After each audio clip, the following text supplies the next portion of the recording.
None of us believed him. How could we? It was just so odd that it couldn't be true.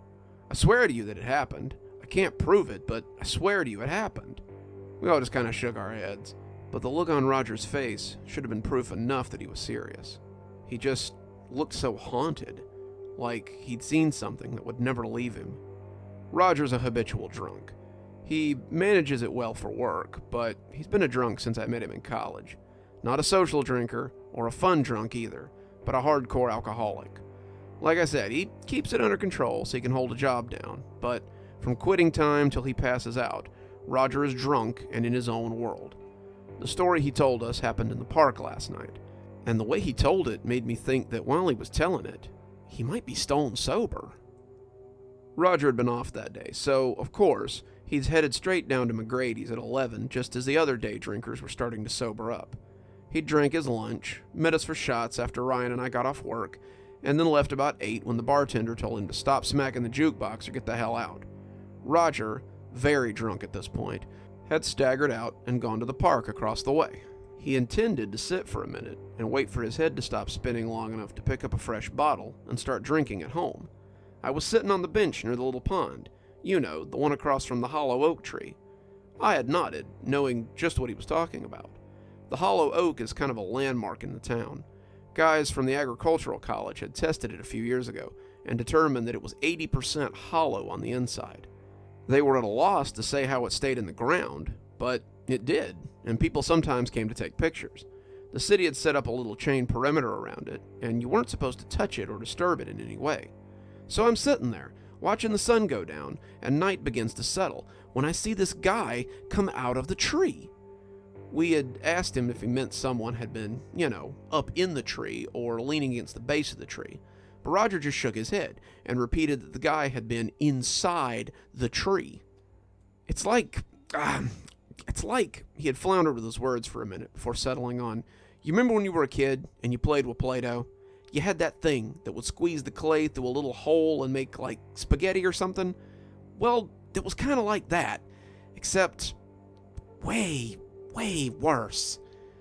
He said it had started with an arm. At first, Roger had just thought it might be a squirrel or a bird, but when the finger gripped the bark, he began to think he might be hallucinating. The arm pulled its way out of the knothole, and pretty soon, a pale shoulder was sticking out too. The shoulder stretched and turned, and when a head followed, Roger said he almost screamed. He was certain he was hallucinating then, sure that the sauce had finally cooked his brain, but he doubted even his mind could create something like this. The tree pushed the person out, head and shoulders, knees and toes, and the man had hit the ground on all fours like some kind of spider. He scuttled across the grass under the chain. When he got to the edge of the barrier, he started making gagging noises. As Roger watched, the man had thrown up a dozen small somethings and then scuttled to the other corner of the barricade to do it again. He had done this 3 more times, upchucking into each, and when he looked up from the 4th round, he had made eye contact with Roger. The man's face, he said, had been confused but not afraid. He was looking at something unfamiliar, and when he smiled, Roger felt his breath catch in his throat. The man's teeth were pointed like a bunch of sewing needles, and the look had been far bigger than Roger's pickled brain could understand. The smile looked painful, too big, like he could have swallowed me whole. Roger had run then, run all the way home.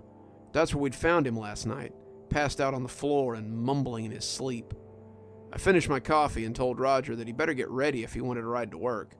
Roger said he wasn't going in today, though. He'd told the boss he didn't feel well, and I told him I'd meet him at McGrady's after work. He had shaken his head at me, mumbling about how he'd never go back in that bar again. I think I might be done with the sauce for a while, he said, his voice shaking like a leaf. I rolled my eyes and left for work, expecting I'd find him drunk when I got to the bar that night. When I got to the bar at 6 o'clock, though, he was nowhere to be seen. The bartender said he hadn't seen him all day, but asked me to remind him that his tab still needed settling. I asked a few of the regulars, and they said they hadn't seen him either, so I stepped out of McGrady's and found a familiar shape sitting in the park. I walked up to Roger and found him stone sober, sitting on the same park bench he had told me about in his story. "Have you been here all day?" I asked. Roger nodded as he stared at the tree. I had never seen Roger this way, and it kind of scared me. I'd seen him sober before, and I'd seen him drunk plenty of times. But this was different. He was like a different person, someone who's seen something he can't comprehend, and I felt sorry for whatever it was that was going on inside his head. You were serious about that thing, weren't you? I asked. Roger nodded, his eyes boring into the tree like he meant to melt it. I wanted to walk away, but I found myself sitting down beside him instead. My morbid curiosity had gotten the better of me, and if this creature was real, then I wanted to see it myself.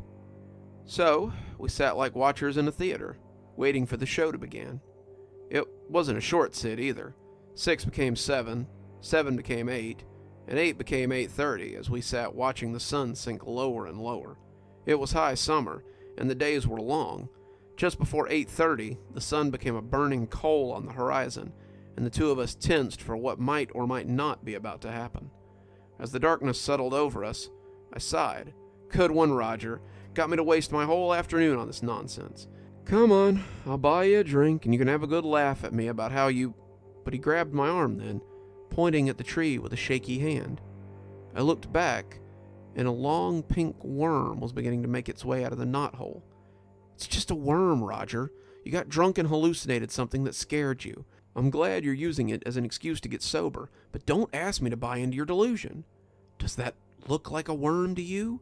He asked, his voice shaking. I glanced back and saw that it indeed no longer resembled a worm. The one worm had become 5, and they were attached to a pale pink hand. The hand had unfurled from the hole like an alien flower, and as the wrist made its way out, I realized that the show had begun. The wrist emerged, and behind it came an arm and an elbow. The shoulder was next, and as the tree sprouted a man, I found myself unable to look away. He came slithering from the knothole, this boneless creature in human flesh. It was like watching dough being pushed through a press, and I wondered how it could possibly do this. When his head came free, it looked like nothing so much as a helium balloon being inflated. How? I gibbered, my mind refusing to understand what it was seeing. How can this be? If Roger knew, he never answered. The two of us sat mesmerized as we watched this fully grown man come slithering from a gnarled hole too small for a squirrel to fit into. He hung from the opening when it was down to his legs, a caterpillar ready to slide from his cocoon, and he hit the ground on his back before flipping over gracefully and scuttling on all fours towards the chain-link fence. When he opened his mouth, a spray of small somethings came spilling out onto the ground. They were black, looking like the smooth river stones you sometimes buy at a hobby store. He threw up about 20 of them before scuttling to the other corner. He repeated this operation 4 times, and as he opened his mouth for the 4th time, I saw the double row of pointed teeth in his oddly large mouth. He looked up after seeing us, and just as Roger had said, he smiled before scuttling back into his tree and pressing himself back into the hole. It was like watching a blow-up doll deflate in slow motion. First his arms, then his shoulders, then his head, then his legs. Before long, his feet were disappearing grotesquely back into the cramped little opening. By the time he was done, it was almost 9, and I felt as though my brain had been awake for days. That probably sounds weird, but when you see something like that, something that just doesn't make sense, your brain tries its best to make it fit into the picture of the world you know. Birds fly, fish swim, and this man compresses himself in and out of a tree so he can throw up. I stood up then, and Roger grabbed my arm. Don't do it. If you look, you won't be able to stop yourself. I pulled myself away from him, wanting to see what it was. I needed to know. Why did he come out to throw these things up? Were they bugs that were killing the tree? Were they some kind of sickness he had to keep purging? Why did this thing that defied logic come out of this tree just to throw up these whatever they were? I bent down, taking out my phone as I shone a light on the pile closest to us. I gasped. I couldn't help myself. They were acorns. Solid black acorns that were about 2 sizes too large to be a normal acorn. I reached down to pick one up, but my hand froze before I could touch it. I stood up, wiping my hand despite it having touched nothing, and offered to buy Roger a drink anyway. After what we had seen, I thought we both probably needed one. No thanks. I think I'm done with drinking for a while. Maybe you ought to come home too, he offered.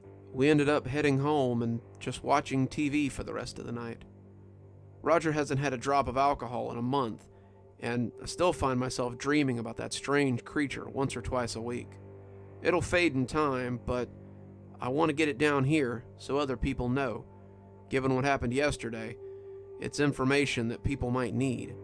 You see, the news reported that the Hallow Oak had gone. No one had seen it go, but the patrons of McCrady's had speculated that it must have been between midnight and 5 a.m. when the bar closed. Many of them had seen the old tree when they came inside, but reported that it was gone when they left at 5 a.m. after last call. But never fear, local botanists have reported that a small sapling has already sprouted in the spot its predecessor occupied. There's no evidence to suggest it might also be a Hallow Oak, but this reporter certainly hopes so, the man on the TV had said. I'd like to say this is where it ends, but unfortunately, there's a little more. You see, I couldn't get those strange acorns out of my head. I kept thinking about them, wondering about them. So the night before the Hallow Oak left, I went and watched the man as he went about his strange and disgusting ritual. Once he had gone back inside his tree, I went to the pile and took one. I put it in my jacket pocket, and now it's sitting on my desk. It seems to draw my eye, the little acorn almost appearing to beat like an infected heart. And my mind tells me to plant it in the ground. Roger told me that if I touched it, I wouldn't be able to help myself. And I guess he was right. I don't know how much longer I can stop myself from planting this thing, but I fear what might come tumbling out one night if it grows. So if the Hallow Oak should happen to land in your town, don't touch its strange occupant's acorns if he should come out to deposit them. I wouldn't interrupt his strange ritual either, not if I were you. The occupant seems harmless, but those teeth must be for eating something.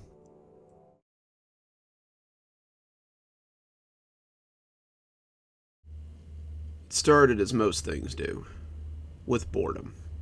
I was surfing around YouTube, looking for funny videos or scary videos, when I stumbled across something that caught my interest.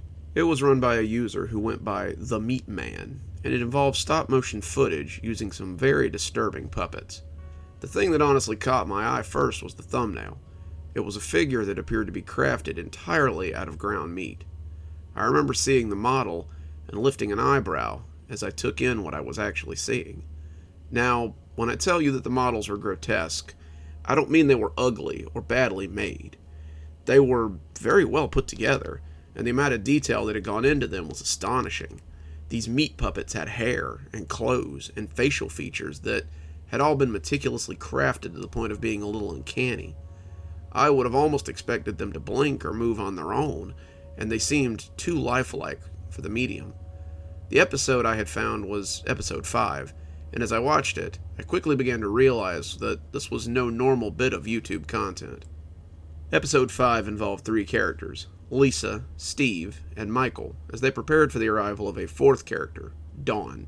The background music was jangly and discordant, somewhere between a calliope and a merry-go-round, and it often made the voices hard to hear. The characters were cleaning up the house, which was mostly a sheet of paper with windows drawn near the ceiling, and some furniture crafted from modeling clay. As they cleaned, a voice told us how Lisa was being lazy and expected Michael and Steve to do the majority of the work. I remember thinking that was odd because her character moved and dusted and tidied at least as much as the others did, and they seemed to be working well together. After a few minutes of herky-jerky cleaning, a hand came down from the ceiling and congratulated Steve and Michael on a job well done.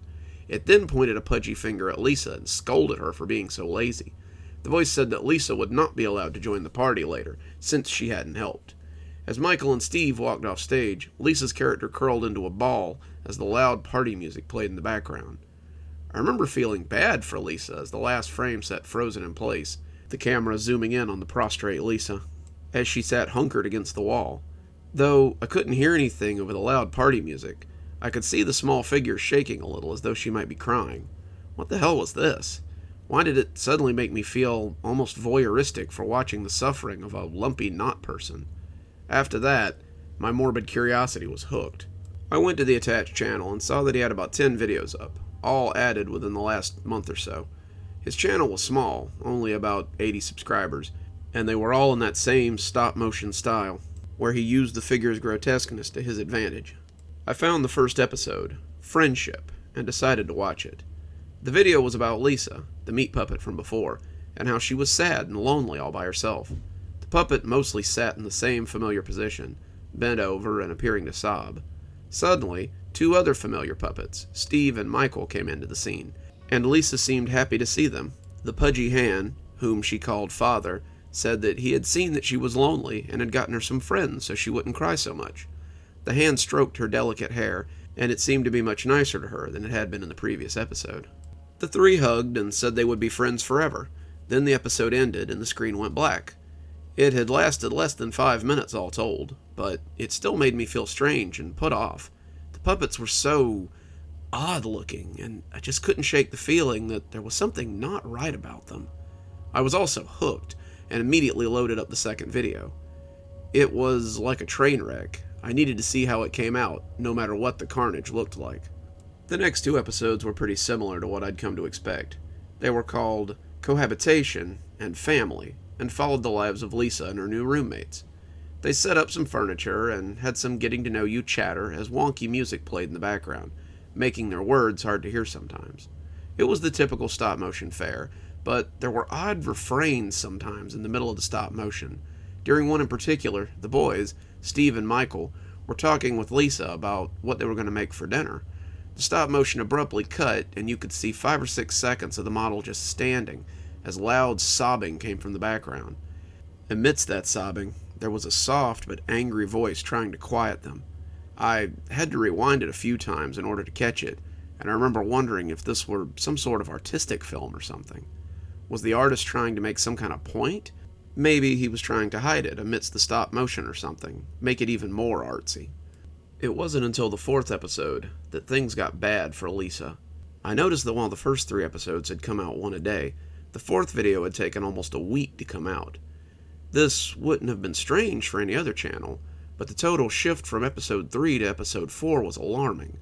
The video was about 5 minutes long, and seemed to entail Lisa going out on her own for a night walk and getting lost. She had gone out for a walk, despite being told not to by Father Hand, and had gotten herself lost in a forest that seemed to be drawn on white paper. The trees were the big swampy kind you often saw in kids' art assignments, and it was clear that Father Hand was no artist. He wasn't a consistent narrator either, because his voice and his tone seemed to get angrier the longer the episode went on. The condition of the puppet looked ghastly, and that only added to the surreal horror of the show. The Lisa puppet was clearly in bad shape, and halfway through the show, a piece fell off of her and landed on the table. The narration ended abruptly, as the music continued over the visual of the graying puppet just standing in place. The sound of someone stomping off was audible over the jangly discord, and the steps sounded heavy and angry. There was a brief moment of someone begging to be let go, but it cut away just as the sound of screaming started. The video was edited poorly, and an attempt had clearly been made to cut it out. When the show resumed, the Lisa puppet was complete again, with what appeared to be a hunk of fresh meat attached. The piece that had fallen off, however, still lay on the table, as though it were no more useful than a snakeskin now. Towards the end of the episode, the Lisa puppet bent over and seemed to weep as she was alone and scared in the forest. This weeping was overlaid by a soft and frantic weeping in the background as well, though I'm not sure we were meant to hear that part. All of a sudden, the Father Hand came and showed her the way home. It scolded her for running away, and told her she must never do that again. Much like an actual father, the Hand seemed relieved as well as angry, and the meat Lisa went with him to the house meekly enough. When they returned, the Steve and Michael puppet did not seem happy to see her. They shunned her silently, and the episode ended with Lisa crying in a corner somewhere. Then the episode faded to black, and the credits rolled. I hovered my mouse over episode 6, not sure if I really wanted to watch it. Episode 4, called Thankless, made episode 5 make a lot more sense. Father Hand was still likely punishing Lisa for running away, though the start of the episode made it very clear that Lisa had just been going out for a walk. The episodes were easy enough to follow, but something in them still made me uneasy. Why were these characters living under this supposedly fatherly hand character? Why did the narrator call them roommates if the father hand treated them like his children?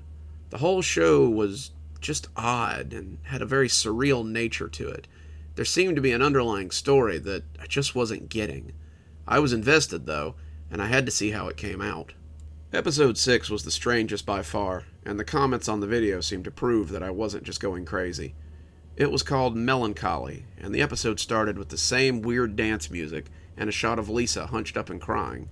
The crying, however, was not the canned sound it had been before. The episode was 3.5 minutes of someone sobbing heartbreakingly, the kind of sobs that are equal parts hopelessness and terror. The camera seemed to be slowly panning in on the intricate face of the meat puppet as the sobs in the background went on and on. I had seen some strange videos in my time, but this one definitely took the cake. The final shot was of the eye of the meat puppet, clearly defined and lovingly traced. You could see the meat beginning to mold, see the bright splotches that decorated the surface, and just before the screen faded to black, you could hear the elevated terror in the voice of the person sobbing before it was shut off by the end of the episode. I had to take a break after that one, reading the comments as I tried to make sense of what I had just watched. The Meat Man's audience seemed to be a little divided on whether this was an artistic expression or something much darker. A user had said that the sobbing and the screaming had been unique, and that they couldn't find it anywhere online, or at least on any of the free sites. Another user questioned whether they were too real or not, thinking this might be part of someone's torture fantasy, but others seemed to think it was just an avant-garde piece, and that was a little too pompous for its own good. What they did agree on was that even if it was acting, the screams were a little too real, and that they all felt some kind of way about those cries of anguish. I had hoped that maybe episode 7 would be a return to sanity, but episode 7, called Jealousy, was just as weird. The narrator was telling us that the Dawn character was adjusting very nicely to the house. All the tenants loved her. They all wanted to be her friend. And indeed, Father Hand, Steve, and Michael were all standing around her and moving animatedly. Only one character, Lisa, didn't seem to want to be friends with Dawn. She seemed to be in another room, still hunkered up and crying. The narrator explained that Lisa was jealous of Dawn, and that Father was becoming cross with her attitude. The sobs from the previous episode were gone, but there were some other low noises, barely discernible over the loud jangling music. The puppets seemed to be in much better condition as well, and I suppose they had changed the meat out on them recently. The Father Hand came and yelled at Lisa some more, but she just stayed hunkered up and crying. Finally he left, and the episode ended as the camera zoomed in on the little meat woman hunkered in her anguish. I looked at the next episode and wondered if I really wanted to see more. It felt like I'd been watching for hours, but it turned out that all 7 episodes had taken less than 30 minutes. Something about watching the byplay between the characters had gripped me, and I felt that I needed to finish it. At the same time, there was something much darker here than I had expected. This was like someone's confession. The whole thing felt very intimate, and I felt almost voyeuristic for watching. I clicked the next episode, though, telling myself that another 3 episodes wouldn't do much damage. How wrong I'd been. Episode 8, called Hatred, opened with Lisa leaning against a paper wall as the others tried to get in her room. They started out nicely asking her to come out, wanting to talk, wanting to see her. The narrator told us that Lisa had been shirking her chores and saying unkind things to Father Hand about the other roommates. Father Hand had, of course, shared these things with the others, and now they wanted to talk to her. As their knocking became pounding, all 3 of them pushing and pulling at the door as they banged and kicked, Lisa pulled her hands to her ears and put her head between her knees. The narrator told us how Michael and Steve wanted to talk, and how Dawn was really upset that Lisa would judge her so hastily. As they pounded and banged on the paper door, Father Hand suddenly came into the scene. Lisa looked up from her knees and seemed unsure of what to make of the sudden appearance of the fatherly phalange. Father Hand told her that she had brought discord to the house, and that he could no longer ignore her insolence. The hand turned itself into a fist and began to beat the puppet savagely. Chunks of meat fell off and were squashed beneath the pounding. The wire body was twisted and warped, and the whole scene was made all the more horrific by the overlaying carnival tune that scratched like razors across my brain. It ended as Steve and Michael knocked, and the camera zoomed in on the sad pile of meat that Lisa had become. The episode ended abruptly, and when I saw a pale figure staring back at me from the suddenly dark screen, it took a half a second to realize it was the sweating image of myself. Episode 9, Contrition, was next, and there was no question on whether I would watch it or not. I needed to know what came next. I needed to know how this ended. Episode 9 was as different from the others as night to day. It was a shaky cam of someone walking through the woods by night. A butter yellow light provided a small patch of illumination, and whoever was recording was breathing heavily as they trudged through the woods. The woods were preternaturally silent as they went, and the leaves crunching underfoot were loud enough to be jarring. The video was 4 minutes long, and 3.5 minutes were nothing but walking feet, crunching leaves, and heavy breathing. Then abruptly, they stopped before a small round stone, the ground before it freshly turned up and put to rest sloppily. "Sleep well, Lisa," came the phlegmy voice of the cameraman. Then it all went black again. I hit the 10th episode before I could think about it, wanting to see how it ended. Episode 10, Ambivalence, seemed to be a return to normal. Dawn was sitting on the couch, seeming to laugh at something on the TV that was out of view. Michael and Steve seemed to be milling about, cleaning up or just chatting. The wall that had marked Lisa's room was nowhere to be seen. The father hand looked over all of them, benevolently, as the narrator told us about Michael looking for a book he had misplaced, and Dawn watching her favorite TV show. All seemed well. All seemed normal, other than the broken corpse of Lisa that lay on the floor. The damage that Father Hand had done still lay about the ground, and the meat was brown and dry. Flies had begun to circle the meat body, and if one of the puppets had to go near her, they seemed to walk over her body without noticing her. The only character who seemed to notice her was the Father Hand. He would look down at her from time to time, almost smugly, and shake his head before looking back at the other puppets happily. Episode 10 went dark, and I was yet again left wondering what I had seen. The video seemed to have moved into my head rent-free, in less time than it would have taken to watch a movie. I had moved on to other videos, other activities, but the images were never far from my mind. I'd been known to suggest strange videos to friends of mine, even link them on Reddit to certain groups. This one, however, was not one of them. I was hesitant to talk about it, let alone tell people about it. I did not want others to suffer under this like I had, and that was probably why I was thinking about it when I saw the poster. I was traveling for work. I work as an expert witness for specific cases, and I do a lot of traveling and a lot of waiting, which often leads to the aforementioned boredom. I was driving through Michigan when a call to nature became too much to ignore, and I had to pull over at a nearby rest stop. I was heading to the bathroom when I saw the missing persons wall. My eyes found the woman before I could stop myself, and my breath caught in my throat as I came up short. The woman's name was Elizabeth Rainey, 23, and she'd been missing for the last 4 months. The poster was new, unmarred by yellowing or creasing, and I pulled it easily from the bulletin board. Looking at her face, I realized how much had gone into each of those puppets. Her nose, her wide forehead, the small dimple in her chin, the dent in her left cheek from some childhood accident. They were all there. They had all been lovingly added to the porous face of that meat puppet. I took the poster back to my car, my check-in time approaching quickly, and called a friend of mine who works with the local police department. I told him about the girl, about the YouTube channel, about the videos, and he said he'd look into it without much enthusiasm. When he called me about a week later to thank me for the information, he sounded much more interested in what I had to say. I called him again a few weeks ago and offered to buy him a drink if he'd sate my curiosity. He was willing, but said I might not want to know as bad as I thought. Over drinks, he told me the whole sad story. My friend had a friend too. His friend was an agent with the FBI, and after watching the videos, my friend had called his friend. He sent him a link to the channel and asked him to take a look. After his friend had watched the drama for himself, he had tracked the IP to see what he could find. Turned out that Elizabeth wasn't the only familiar face that was missing in the Michigan area.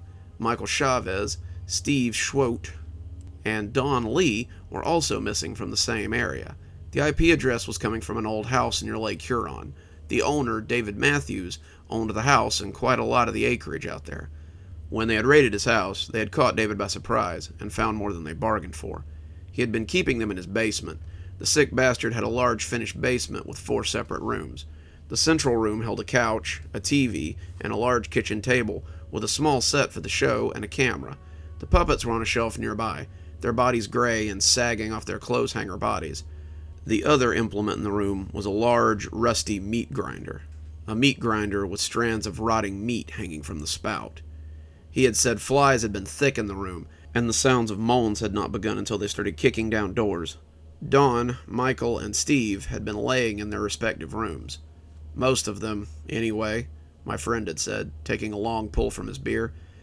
He sent me the photos of the crime scene. I wish to God he hadn't. Dawn had been in the room that had likely once belonged to Elizabeth. David had been in the room that had likely once belonged to Elizabeth. He'd been wearing her dress, the fabric badly stretched around his frame, and was sobbing in the corner. No matter what the agents had said to him, his response was always the same, his rocking making a strange grinding noise as his bottom slid over the concrete. He kept saying, "I shouldn't have played God. I shouldn't have made her sleep." Again and again and again. The others didn't say much of anything. He had scooped them to the bone, cutting off fingers and toes, arms and legs, so he could grind them up to make those damn puppets. He'd used tourniquets and animal tranquilizers to keep them alive. Michael and Steve were a little more than torsos, Steve having half a leg and Michael a little more than an elbow. Dawn was missing her legs, but her arms were thankfully intact. She'd only been in the basement for a month, and it seemed he hadn't had much time to take from her. They had gotten all of them out of there, and David Matthews, the meat man, was now in custody. "A real win for the good guys," my friend had said, his stare 1,000 miles long, though none of them will ever walk again. The men are in a catatonic state, and the girl only gibbers, but at least we saved them before he could finish his sick little play. They had yet to find Lisa's body, but he told me they hadn't given up yet. As I sit here, going over the facts as I write, it all just runs through my head like a rat in a maze. Every moan, every sob was this sicko harvesting his victims so he could replace the flesh of his precious puppets. I was an unwilling participant in this, watching and encouraging this sick bastard to continue. I want to forget it, but I can't. I may never forget what I saw in that short hour of my life. I may never forget the terrible knowledge that the meat man has invested in me, and I may find my curiosity sated for quite some time. I think my days of roaming YouTube in my boredom may be at an end.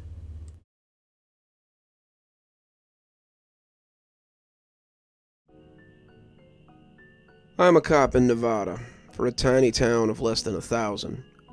Courtney, Nevada doesn't actually have a police force. The mayor is usually whoever's soberest at election time, and it's made up of retirees and people trying not to be noticed. It lies between Austin and Eureka, and the whole town is managed by a single officer. Me. I live in Eureka, but 3 months out of the year, I stay in the dingy little Palmer Inn and operate the emergency phone system. It routes to my cell phone, and when I'm not out on a call, I can be found in my room, watching TV. The Palmer actually gets really good satellite TV. You probably think it sounds like a post from hell, but the crime rate in Courtney is next to nothing. I've been doing this on and off for about 3 years, and I think I've only had to reach for my gun twice in that time. We do 3 months on, and then swap with another officer for 3 months, but sometimes I'll just do 6 months in a row. Courtney is as peaceful as a town full of oldsters and whatever else can be. After tonight, however, I'm not sure I can look at the place the same way again. I'm trying to write up paperwork now, but I'm just not sure what to say. There's no way they'll believe the truth, but I swear it's what happened. I'm getting ahead of myself, though. I'm hoping that if I write it out here, then it might be easier to explain to my supervisor. I was sitting out on the town line with my radar gun at about 10:30 at night, when the quiet town suddenly got less quiet. So the only thing really to do in Courtney to justify me being there is to catch speeders on Highway 50. The speed zone changes from 65 to 35 in the course of a mile, and the number of drivers that seem to think they can just blow through the little town doing 60 is way too damn high. I had a rig of my own invention that held the speed gun up to the window, and as good a hiding place as I could behind an old billboard, leaving me basically unseen and my hands free to watch whatever on my phone. I had foregone the adventures of Luffy and the crew in favor of a new horror podcast, and I was getting comfy when something hit the ground hard enough to rock my cruiser in its frame. My phone fell into the floorboard about a second before the speed gun came down to hit me on the head, and I came out of my car rubbing my scalp and cussing like a sailor. I got out and looked across the street, seeing heat shimmers as something cooled in the desert nearby. The oldsters who lived here had told me that meteors were sometimes seen falling out into the desert, but this one had damn near taken my cover out.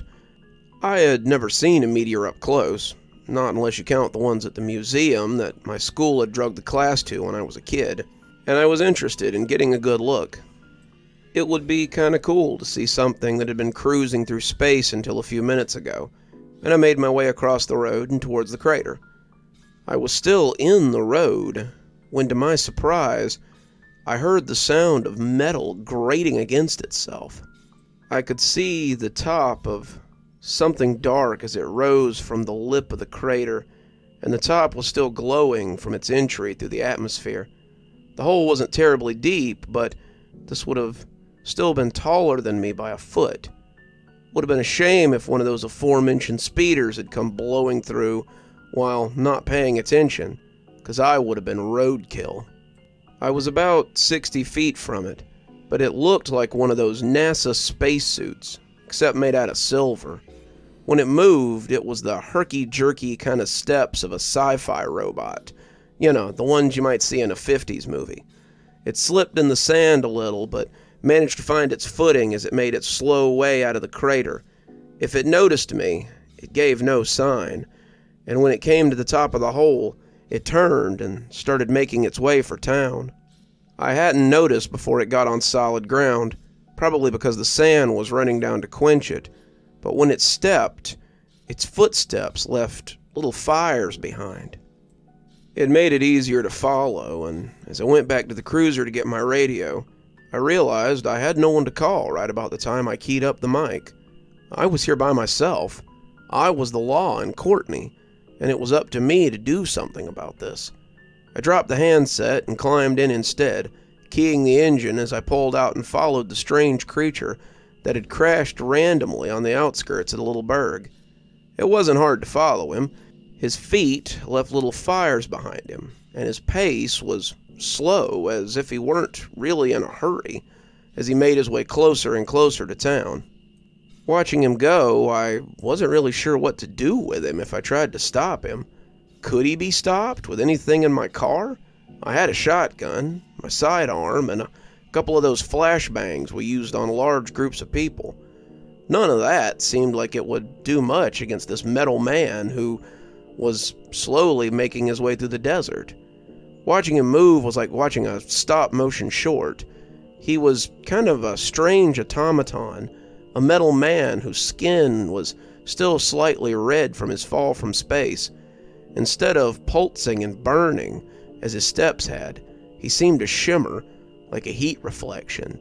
He didn't seem lost, his pilgrimage definitely going in a certain direction, and as the lights of the quick fill broke the darkness with their phosphorescent intrusion, I began to get a little nervous. The quick fill was a 24/7 gas station that boasted 12 gas pumps and a huge underground holding tank. God only knew what would happen if this thing set fires that went down to the reserve tank. I whipped into the parking lot as I popped the trunk and grabbed my shotgun. It had buckshot in it, a higher caliber than the 9mm slug in my Glock, and when I hefted it, it felt like I had 4 shells ready and waiting. There was a box of 12 in the trunk, and I put them in my jacket pocket before chambering around and taking the safety off. I didn't know what this thing was capable of, but I knew I couldn't let it menace my town. "You, all right, Sheriff?" Came a shaky voice from the door of the quick fill, and it startled me enough to almost make me drop my shotgun. Clyde Haggerty, the 19-year-old kid who ran the register at the quick fill after 10:30 p.m., looked pretty scared. He had probably watched me come screeching in, pop the trunk, and go digging for my shotgun, wondering what the hell was going on. In his mind, it was probably robbers or dopers, but he had no clue what was coming out of the desert for him. I didn't want him to see this thing suddenly vaporize me with a death ray or something, and when I turned towards him, He jumped back a little as the barrel of my shotgun flagged him. "Go get yourself somewhere safe, Clyde. Something's heading your way, and I don't want you to get mixed up with it." Clyde nodded, and I heard the door click as he went back inside. Hopefully, he was hiding in the cooler or something. I turned back to find the creature lumbering closer, its distance now about 50 feet from me. The shotgun wouldn't do much at that range, but that would give me enough time to follow protocol and give it a warning before opening fire. "Stop! I'm an officer of the Eureka Police Department, and I'm ordering you to halt and state your intent." The creature didn't even pause, just kept its course as it made for the gas station. "Stop! This is your final order to stop, or I will open fire." It was well within range now, the fires burning behind it, making it hard to miss, and when I squeezed the trigger, the gun bucked as the shot slammed into it. The metal man never slowed in his pursuit, and as I loaded another round, it was now about 20 feet from me. "Stop!" I yelled, squeezing the trigger and pumping a new shell into the barrel as the old one thundered forth. A third shot let fly a second later, but if the creature was even registering them, it never showed it.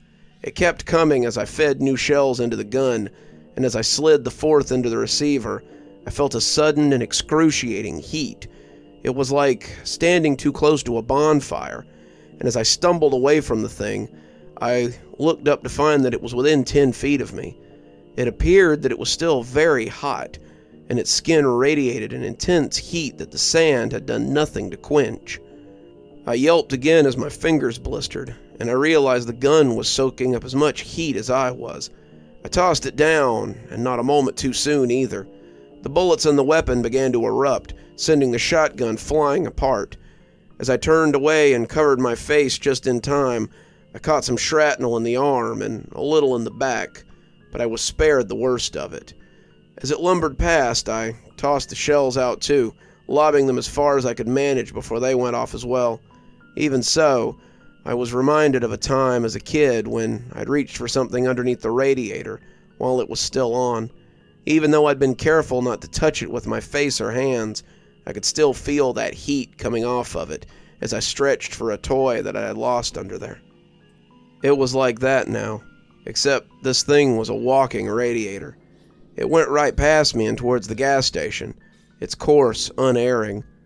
As it came around the side, I remembered another weapon at my disposal and ran back to the trunk of the cruiser.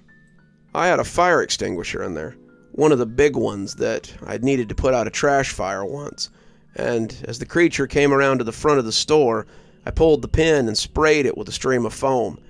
It coated the thing, hissing as it hit its superheated skin and sliding off like the cheese on those copper pans they're always showing on TV. It was impossible to tell if it was doing anything, but as I played it out, I heard a hellish sound coming from the front of the store. The thing had reached out and melted the glass on the double doors, walking through the hole as it went right into the quick fill. There wasn't much I could do but follow him. I didn't know where Clyde was, but I hoped that he was safe. The store looked empty as I followed at a relatively safe distance, and the front counter was vacant. It appeared that Clyde had taken me seriously, and as the creature stumbled into the little shop, I found myself spraying at fires left in its passing. He went by the chips, the candy, the snack cakes, all of them curling a little as the heat kissed them. He was making his slow way towards the drink cooler, and he seemed to be looking for something in particular. As he stood looking in, the floor bowed and sagged beneath his otherworldly warmth. I was worried that he would go right through the floor at this rate. When he reached out, slowly and deliberately, his hand melted its way into the cooler, and the puff of angry, cold air that came out was almost comical. It hissed against the creature's skin as it reached in for something, and when it came out with a bottle of Dr. Pepper, the container was already starting to warp. It tilted it towards its head, spilling the dark liquid all over itself, before reaching for another one. By the third bottle, they had stopped crumpling quite so quickly, and by the seventh, it was clear that it was tossing the liquid into whatever served as its mouth. It ran through the whole row of them before starting on the Diet Dr. Peppers, and as it finished the row too, I noticed its skin was less translucent than before. Some of the heat shimmer had left it, some of the blazing warmth had dissipated. It was cooling down, and as it dropped the mostly intact bottles to the ground, it released a very human sigh of relief. Then it fell to pieces on the floor of the quick fill, its body reduced to scrap. And that was the end of my encounter. I'm still not sure what to make of all this. The creature landed on Earth, tromped through the desert, destroyed my shotgun, wrecked up the quick fill, and then drank until he turned into scrap metal. Dr. Pepper, to be exact, but who's counting?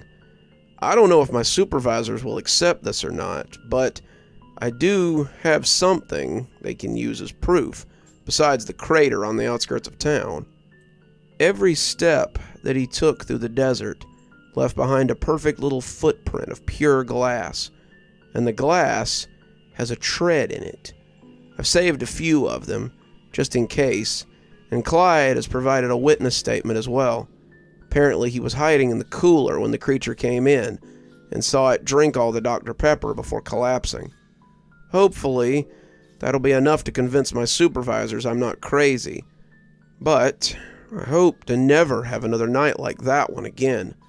Something else comes to mind too, and it makes me hesitant to go to the fridge for my favorite midnight drink of choice. If my fire extinguisher did little more than kick up steam, what's in Dr. Pepper that quenched his heat so well?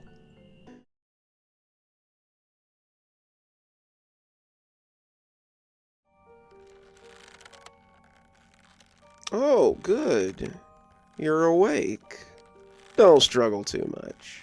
I know what this looks like, but I promise I'm not going to kill you. Your rope's too tight? I can loosen them a little. Sadly, the gag has to stay on. You see, I can't have you interrupting me while I create my masterpiece, or while I tell you how we came to be here. Do you recognize me? No? Maybe you're not an art lover. My name is Roland DePriest, and I'm a world-renowned artist. My work has been seen in galleries, museums, and was once the showcase of any place it was housed. The critics said my eye for color and my ability to capture the human condition in a simple brushstroke was astonishing, even peerless. I had the ear of the world, and whatever I painted turned to gold. It was to be expected, of course.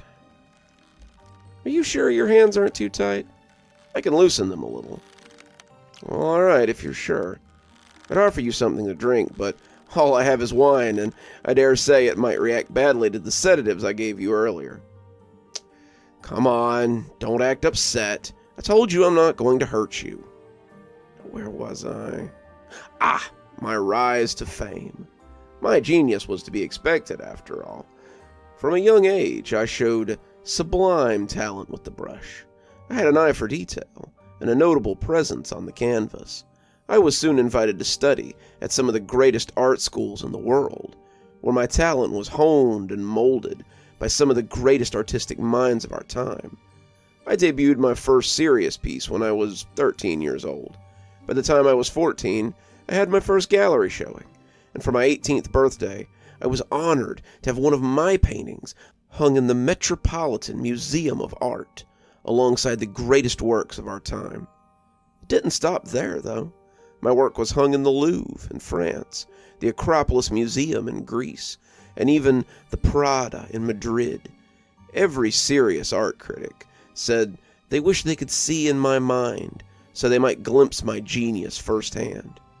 For several years, I was the toast of the art world. Sadly, though, it only made my fall more spectacular. What? What's wrong? Why do you look so scared? Oh, but of course, I guess it's a little disconcerting to see a man who's kidnapped you holding a gun. Don't weep so. Tonight, this gun is my brush, and the walls of this basement are my canvas. For the love of God, stop struggling. Tonight, you're going to be part of history, and you're shaking and flailing like I'm a wild animal. Now you've made me lose my train of thought. Where was I? Ah, yes. My fall from grace. Wasn't a lapse in my talent, you understand. My genius never wavered. But these Philistines grew bored with my work. The critics, men who had once praised me as a genius, now saw my art as overdone, reminiscent of earlier works. They wrote articles about how I had peaked at 20, about how I should be proud of my accomplishments, how I should cease to embarrass myself by continuing this sad campaign.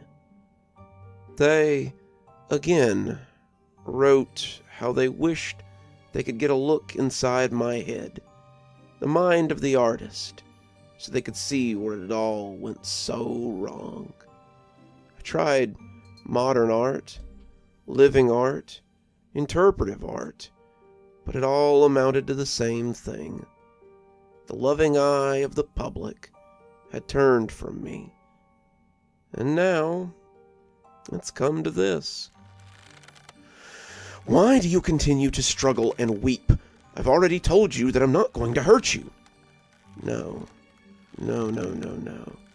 Your job is to tell the world about my latest work. You're the herald of my genius, and you must tell the art world what I cannot. Listen to the sound the cylinder makes when I spin it. Such a smooth sound, isn't it? You see, my friend, I've decided to give the art community just what it always wanted. If they want to see what's inside the mind of an artist so badly, then they're going to love my last piece. Ah, there they are. I can hear the sirens outside now. I called the police 10 minutes ago, told them where to find us. It will take them another few minutes to break down the door and make their way to the basement. But it'll be too late by then. I'm going to remove your gag now, so you can help them discover my latest art piece. And remember, a call the mind of an artist.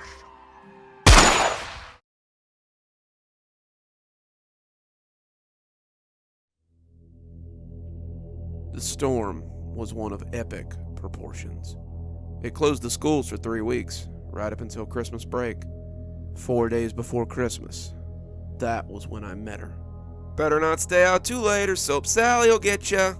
Mom called this after me, right as I went out the door to go play with Rob and Terrell. I rolled my eyes, slipping on my mittens as I grabbed my sled from behind the door. Sure, Mom, I'll be sure to watch out for Soap Sally. That was always what my mom told me. Her little attempt to scare me when I was a kid, I think. When I was younger, 4 or 5 maybe, Mom would use it to make sure I was inside before the streetlights came on. I remember the first time she ever said it to me, the moment ingrained in my brain forever. I was heading out to play in the sandbox in the front yard, something Dad had spent all day building on his day off, and she had offhandedly told me to make sure I was in before the streetlights came on, or Soap Sally would take me away. I had stopped, little pail and shovel in my hand, and asked her who Soap Sally was. My mother just shrugged and said it was something her mother had always said, and the two of us had used it as our kind of personal joke from then on. Better get the groceries in before dark, Mom would say. Soap Sally might get you. Better hurry up and take the trash out, Mom would say. I think I hear Soap Sally prowling around. We'd done it for so long, it was just kind of normal.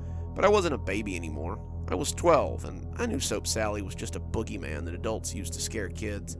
She was no more real than the Wampus Cat, another of my mother's colorful stories, and I put it out of my mind as I ran to join the others. Terrell had told us that his brother had told him about a big hill near Basker's Pond. It's so steep that when you come down it, you almost fly, he said. So I trudged through the fresh powder, over the streets that no longer looked like streets at all, and made my way towards the edge of town. My hometown isn't very big, one of those 2 stoplights and a gas station kind of places you always drive through on your way somewhere else. There were maybe 20 kids my age in town, and our whole school could have probably fit in your graduating class. We knew we were living in a podunk town in the Georgia hills, and most of us dreamed about getting out after high school and doing anything but staying here. For some of us, that dream was actually realized. For others, The cemetery was all we had to look forward to.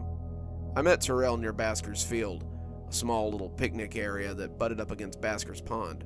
The pond wasn't huge, but it was a great place to swim and fish in the summertime, and just, kind of enjoy yourself. Today, however, it was a winter wonderland of fresh snow and chilling wind. Terrell was bundled up to the eyebrows in a thick ski jacket, and his snow pants had little rolls in them that made him look a little like the Michelin Man. He, too, was clutching a battered old sled, and when he spoke, I could see the air puffing from his mouth, even under his hood. "About time. Where's Rob?" That was when we heard a loud yell from up the road, and Rob came running with a banana yellow disc under his arm. He was wearing a matching ski suit and a pair of thick snow boots that seemed to be the only thing he wore that wasn't yellow. His voice cut through the sound of the wind like a foghorn, and I wondered if we were the only people in town not inside right now. It was a little spooky, even in the middle of the day. "Took you long enough," Terrell said. "Are you ready to sled?" "If this hill is half as cool as you say it is, T, then I'm ready to sled till midnight," Rob said excitedly. With that, we set off. We had all seen the hill in question.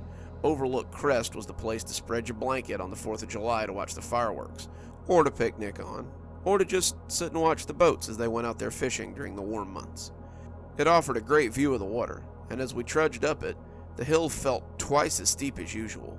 The snow made it slippery, and the three of us were laughing and pushing as we reached the top.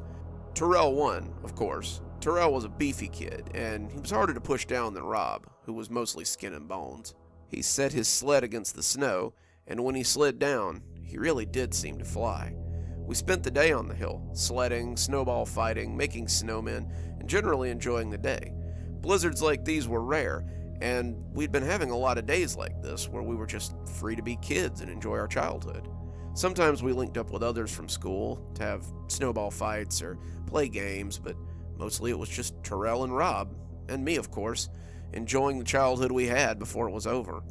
We had all expected it to end when we went to high school, the dying place of childish things, and not one of us could have guessed that it might be something childish that ended our innocence.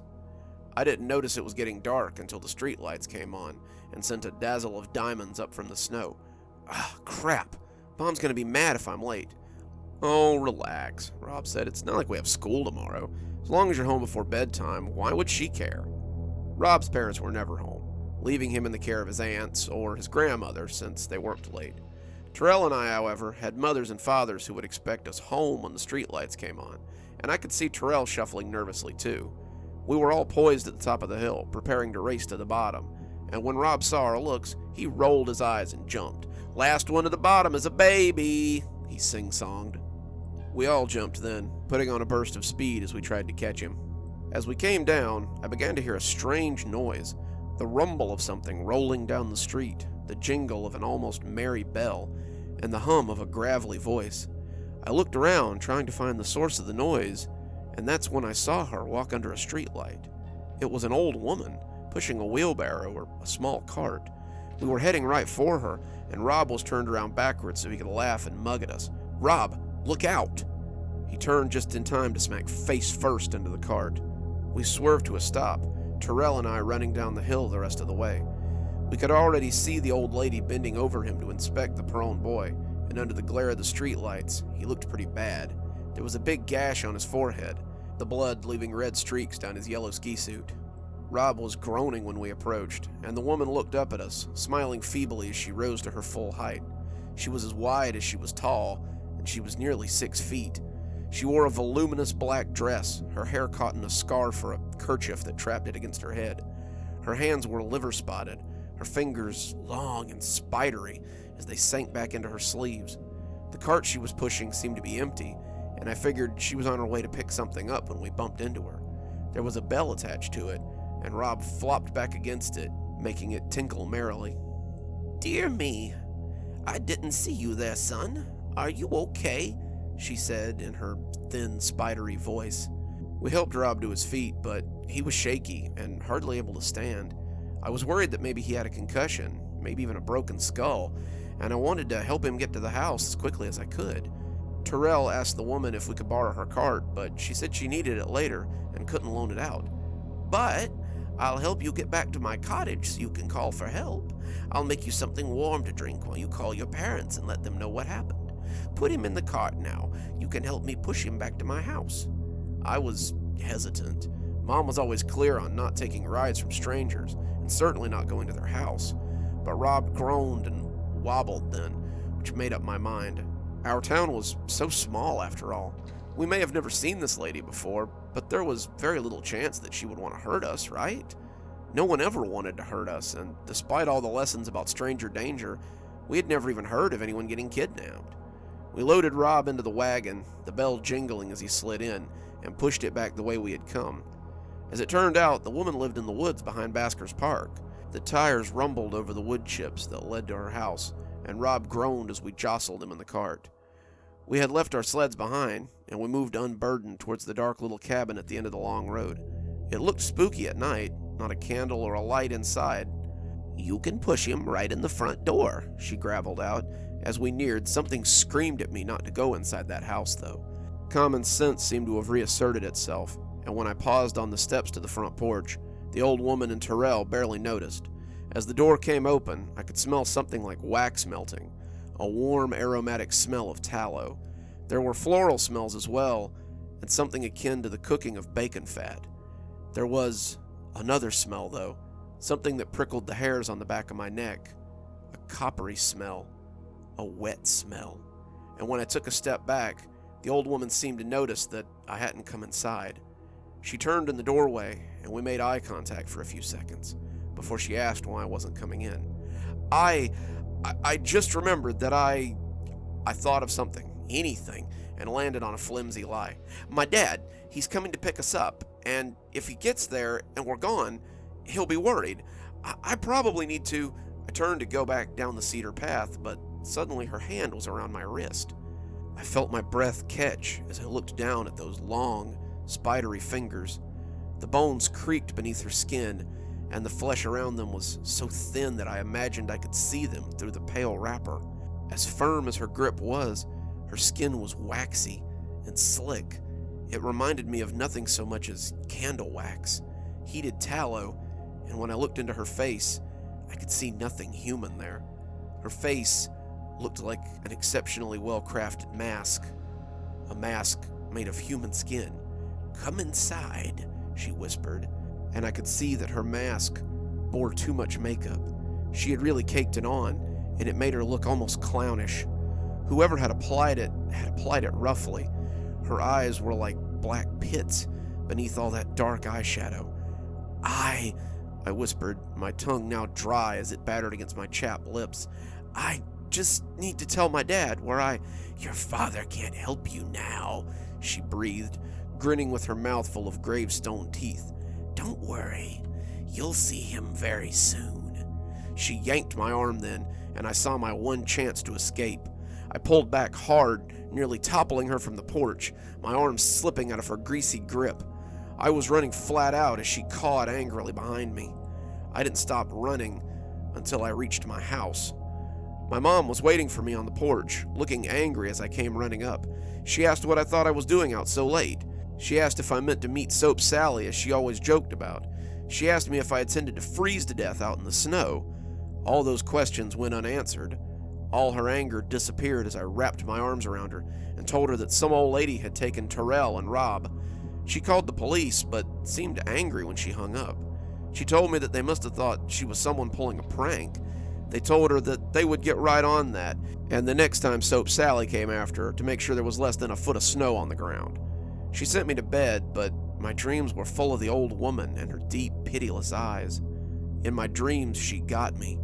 In my dreams, she cackled as she peeled my skin. I woke up the next day to hear Mom on the phone with Terrell's mom. "He came home in a state last night. Said some lady had Terrell, just like I told you last night. Didn't you find anything? I'll ask him once he gets up. If he comes home, let me know, please." She hung up the phone and came to talk to me. The police came by later that day to question me. I guess they were taking the disappearance of 2 children a little more seriously now. I told them exactly what I had told my mom. Rob had hit his head, and the old lady had offered to help us. We put him in the cart and pushed him to her house. I got spooked and tried to run, but she grabbed me. I got free and ran to the house. I told my mom what had happened, and she called the police, but they didn't believe her. It seemed like they were interested in this house now and asked me to take them there. I gave them directions, but I refused to go anywhere near that place. They came back later and told me that the house appeared to have been abandoned for years and asked me if I was sure. I told them I was, and they said all they had found was a bit of dried blood and a black dress that might fit a horse. They didn't believe me, that much was apparent, but they believed me after the soap arrived. I woke up one morning about a week after Rob and Terrell disappeared and walked downstairs to the smell of breakfast. Mom was making flapjacks and bacon, and the smell turned my stomach a little as the familiar odors assaulted my nose. To this day, the smell of hot fat makes me want to puke, and the smell of it always takes me back to that house and that day. "Sweetie, could you bring the milk in off the front porch?" I looked outside. "Snow's 3 feet deep, Mom. I doubt the milkman ran today." "Well, I heard someone on the porch a few minutes ago. They left something and didn't knock. See if it's the milk before it freezes, please." Sitting on the mat was a small wicker basket. Sitting on a bed of black cloth were square packages wrapped in wax paper. I felt my breath hitch as I saw the cloth, but tried to shake it off. What didn't remind me of the old woman in the woods these days? I reached down to pick up the package and felt the semi-solid brick of soap as it smushed a little between my fingers. I unwrapped it, not sure who would leave soap on the doorstep, and that's when I saw the note. It was under the soap, written in a long, spidery hand, and the words sent a shudder through me that the winter chill couldn't top.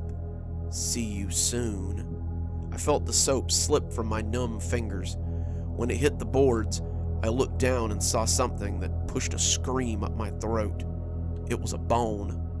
A finger bone. The police told my dad that it was Rob's finger bone, but they found trace evidence of Terrell's bones in the other bar of soap. Both their parents had received similar baskets of soap, and, unfortunately, Rob's grandmother had brought it out of the bathroom when the police came to check. She had been washing her hands with it all day, having no clue that she was washing her hands with her grandson's body. My own grandmother came to visit a few days later. She and Mom had a long talk about something, and I got the feeling that Mom didn't want her to tell me something. As she shuffled to my room, I couldn't help but shudder as I imagined my door opening to reveal a huge woman in a black dress and a shawl leering at me as she smiled with her witch's grin. When Grandma knocked, I told her to come in. She sat down on the bed and seemed to think about what she meant to say. "I grew up in this town too, you know that. One night my friend Grace and I were late coming home from a church dance. We cut through the park, and as we passed by the sign that said, 'Welcome to Basker's Park,' we saw an old woman who was trying to fix her cart. She asked us to help her get the cart to her house, and we obliged. No sooner had I seen her house, though, than I got a tickling feeling. My mother had told me about Soap Sally too, and I suddenly realized what the smell was around that cart. It was tallow and lye and blood. I ran as quick as I could, and I never saw my friend again. You got real lucky, kiddo, but don't press your luck by being careless," she said, giving me a little hug as her bones creaked in that way that Soap Sally's had. She left me then, and we never spoke about it again. That was 5 years ago. 5 long winters ago.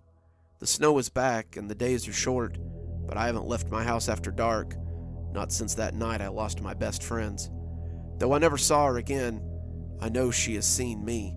Sometimes I hear the grumble of that cart, the tinkle of the bell, and it sends me running home as surely as it did the night I escaped her.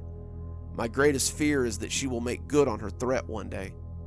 One day, Soap Sally may leave me on my parents' front porch.